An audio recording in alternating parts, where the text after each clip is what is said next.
हाजिर है तेरा रखवाला, हाजिर है तेरा रखवाला, हमसे बढ़ जा दुनिया में अब कौन हुआ है मतवाला।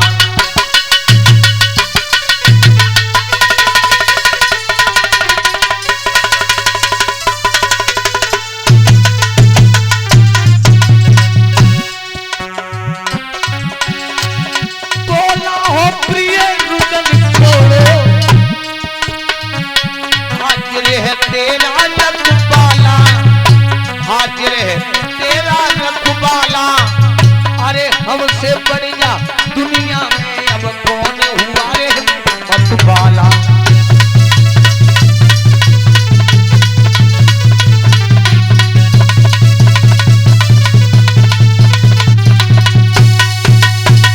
अरे रो नहीं, पवन रेखा के सामने उग्रसेन महाराज का भेष बनाया। पवन रेखा बोली स्वामी तुम, वो समझ नहीं भाई ये राक्षस है या फिर मेरे पति है। हाँ मुझे पता था आंधी आने वाली है, तुम घबरा जाओगी, नहीं समझ पाई। अरे धोखे से बनी जने और किया सती संग भोग, प्रगति हो गया अंत में पापी का संयोग। जैसे धर्म को बिगाड़ा और ये 11 पद मुद्राओं से शीतल बहन भेंट कर रही हैं, भगवान सदा भंडार बत रहे हैं। पवन रेखा के सामने एकदम असली रूप में आ गया। जो पवन रेखा ने देखा कहने लगी दोस्त तू राक्षस है? कहने लगा हाँ, अरे मैं पहले जान लेती तो मैं तेरा अपने पति व्रत धर्म से तुझे जला करके नष्ट कर देती। पापी तूने मेरा धर्म बिगाड़ा रे। कहने लगा घबराओ नहीं, तुम्हारी गोदी खाली थी, गोद हरी भरी हो गई, पुत्र होगा।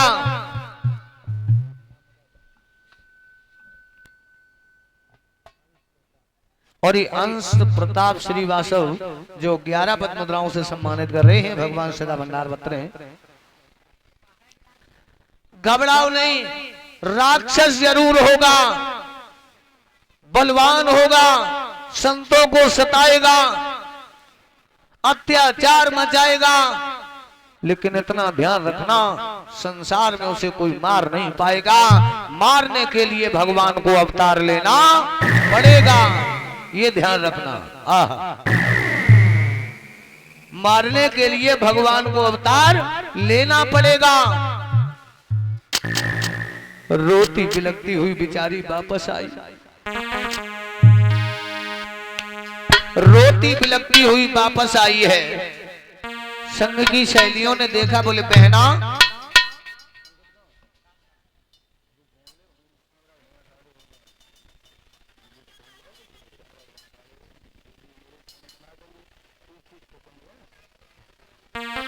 क्या किया? कहने लगी क्यों तेरे गाल पर ये खून? बोली आहा,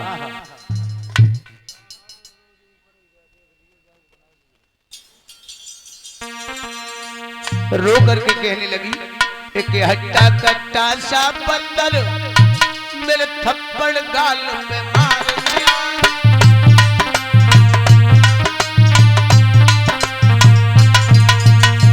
असर भी लाल परिचय जी, एक हट्टा कट्टा सा बंदर मेरे थप्पड़ गाल पे मार गया, मेरा सब सिंगार बिगाड़ गया, मेरे थप्पड़ गाल पे मार गया।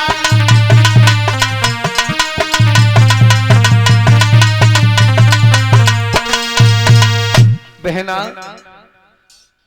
धोखा हुआ है, धोखा।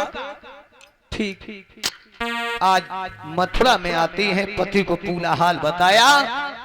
आने वाले समय पर उस राक्षस के अंश से, पवन रेखा के गर्भ से एक धीरे धीरे समय बीता तो राक्षस का जन्म होने वाला है। और जब पुत्र पैदा होता है, पूत पैदा होवे तो सगुन होवे, और जब कपूत पैदा होवे तो अपशगुन होवे। अपशगुन अशगुन होने लगे लोगों, अशगुन।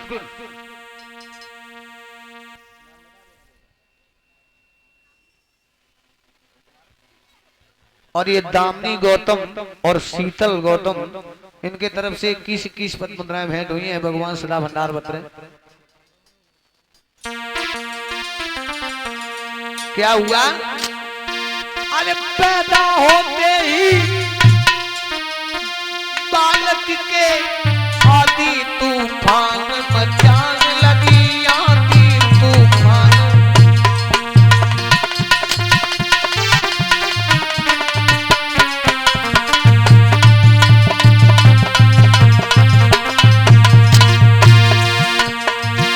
हिल गई कोने महाराजी की कछु महाप्रलय सी, छान लगी कछु महाप्रलय सी।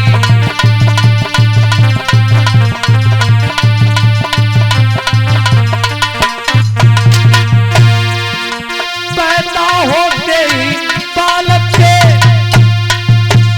ओ बाबा आंधी तूफान मचाने लगी। हिल गई कोने महाराजी की कछु महाप्रलय सी, छान लगी कछु महाप्रलय सी।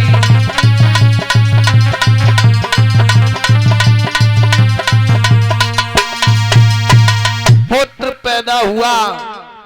अरे जमुना मैया घबरा गई और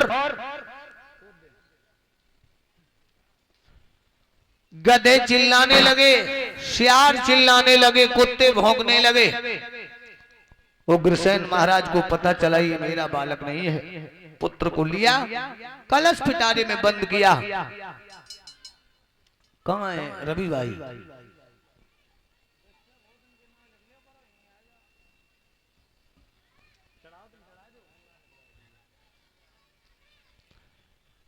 पुत्र को लिया, जमुना मैया में बहा दिया, और वही बालक बहते बहते आज कहां पहुंचा?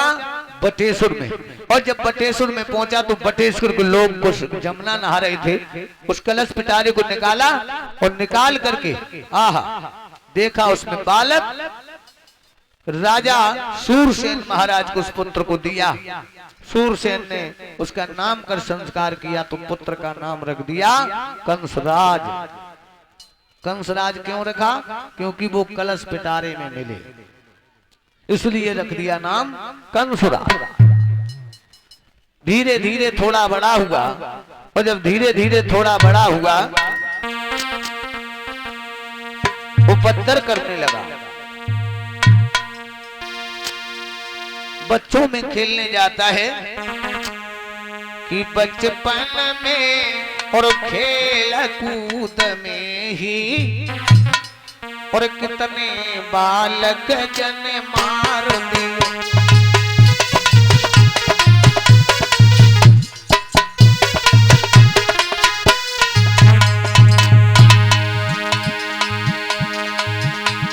बचपन में खेल कूद में ही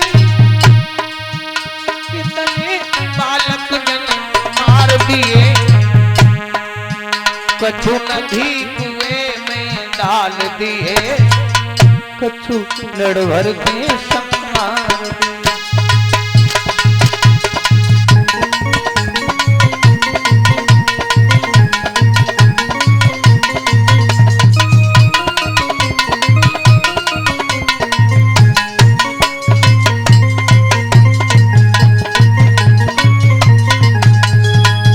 और थोड़ा बड़ा हुआ, बटेश्वर में इसका पालन पोषण हुआ। नेक नेक बात पे अम्मा किस्म दद्दा किस्म खाए जावे। बालकन ने कही क्यों रे, तुझे पता है तेरे माता पिता कहाँ है? बार बार अम्मा किस्म दद्दा किस्म। बोले कौन है? अरे तू तो जमुना मैया में मिला था। दौड़ता हुआ उग्रसेन महाराज का वो पुत्र सूरसेन महाराज के पास में बटेश्वर में पहुंच गया। क्या तुम मेरे पिता नहीं हो? अब कप बेव गए 10,000 हाथी का बल, राक्षस राक्षस बोले नहीं, तुम तो मुझे जमुना में मिले थे, पालन पोषण किया, शायद तुम उग्रसेन महाराज के पुत्र हो सकते हो मथुरा के। इतनी बात सुनी तो कंस भाग दिया, चल पड़ा, चला। अरे नाई पलकी तेल लगाई,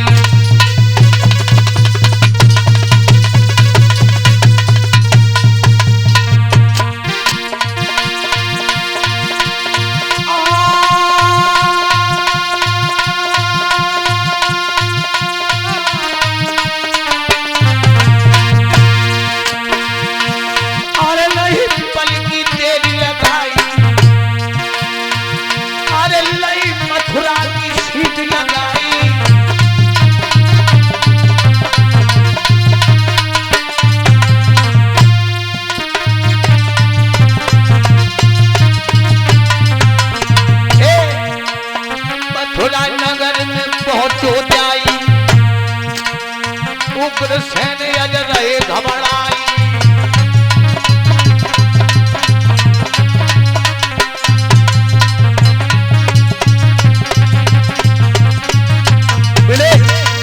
उग्रसेन महाराज घबराने लगे।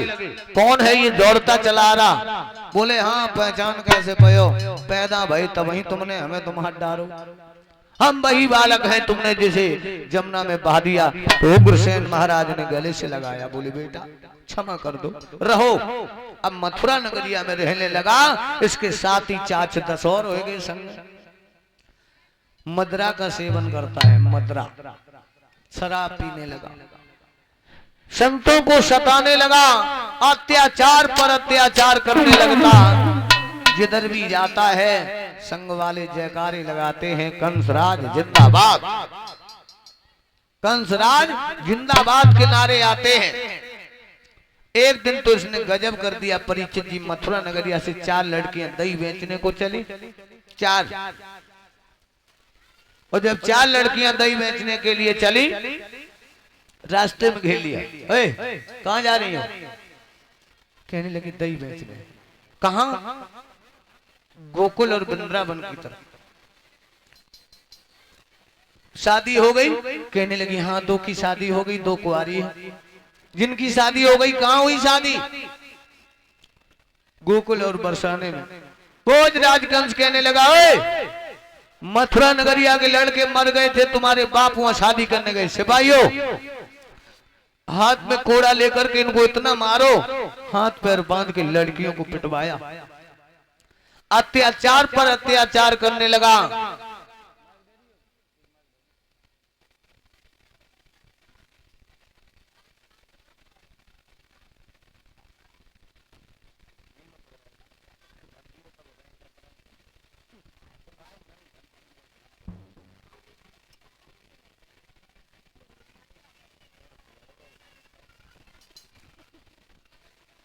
हेलो,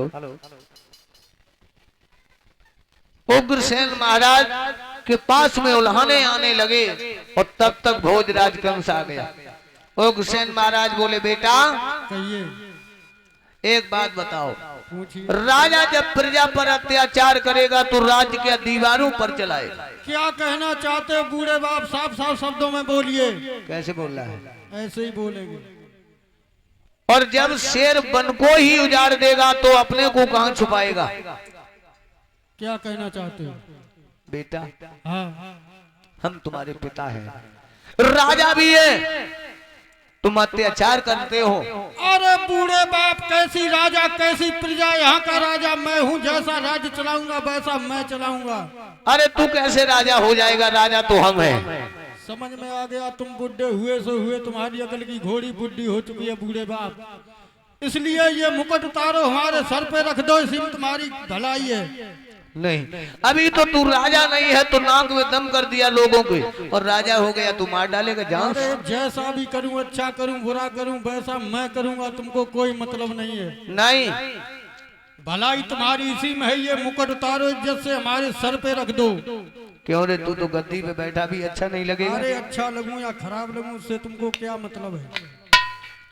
भोजराज कंस ने अपने पिता पर पहले आक्रमण कर दिया, पिता को पकड़ा, हथकड़ी बेड़ियां डाल के और जेल में डलवा दिया। बोले आराम करो आराम, बुढ़े हो गए और राज चलाने के लायक नहीं रहे, आराम करो।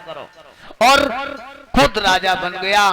मंत्री बुढ़ा था, अब देखो हम राजा बन गए, कैसे लग रहे। अब तुम बहुत नीचे लगे तो। एक बात और बताइए, हम शादी के योग हो गए हैं, हमारे लायक कहीं लड़की हो तो बताइए, हम शादी करेंगे। लड़की है महाराज, एक नहीं लड़की दो है। दो? हाँ। तो बताइए। मगध के राजा जरासंध की दो पुत्री अस्थियों प्राप्ति। ठीक है, चलिए। वैसे तो बिटिया वाले लड़का के यहाँ रिश्ता लेके जा, लड़का खुद ही चलो गो। अरे मगध के राजा जरासंध अपनी दोनों लड़कियों को ला और मेरे साथ में विवाह कर दे। जरासंध कहने लगे तेरी बुद्धि तो नहीं खराब हो गई? बोले करो तो करो, और ना ही करे हो तो जबरदस्ती शादी करके ले जाएंगे, जबरदस्ती। जरासंध सोचने लगे कर दो हमें ऐसे ही दामाद की जरूरत है, कहीं राक्षस हुआ तो। शादी की और कुबलिया पीर हाथी को दहेज में दे दिया। अस्थि और प्राप्ति के साथ में शादी करके वापस आया। और इसी बीच में ये कुछ पुरस्कार आया है हमारे भैया जो